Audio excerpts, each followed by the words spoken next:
Well, it's a couple of Pro-Am class cars starting on the front row, but they've got their pros behind the wheel. Then you get to 3 cars from the Pro class itself: Alec Udell, Bill Auberlin, and Luca Mars. Samantha Tan starting in 6th, the first of the Am-graded drivers in a Pro-Am lineup to take the green flag.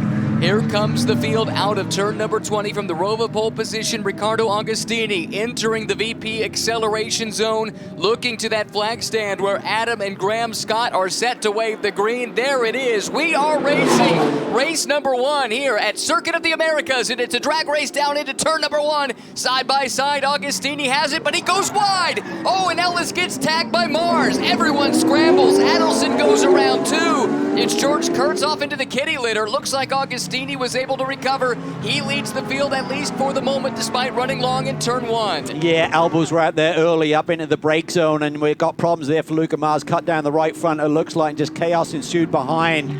Agostini got in there super deep. You're hitting a big bump there. He missed the apex, went straight through. Looked like Alice was going to grab the lead, then he got tagged. Right front damage for Luca Mars in this Racer's Edge team. The car he shares with former IndyCar driver Zach Veach. That will drop them to the back of the pack, and Luca will have to limp that car nearly 4 miles around this mammoth facility here at Circuit of the Americas. In the meantime, the race continues. And it looked like that was Alec Udell in the wars, going side by side. We also see Elias Sabo fighting with Adam Adelson, who's on the recovery drive.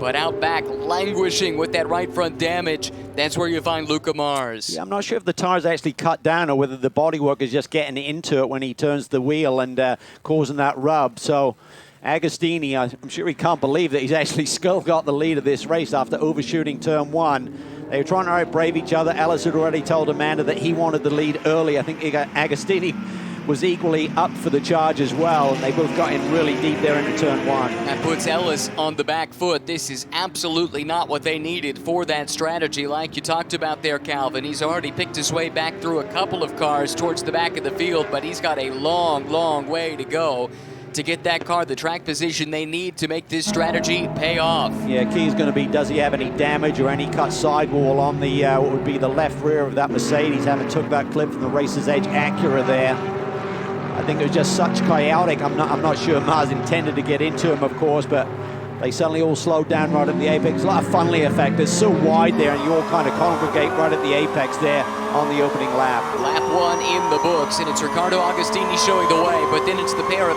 ST Racing BMWs running 2nd and 3rd.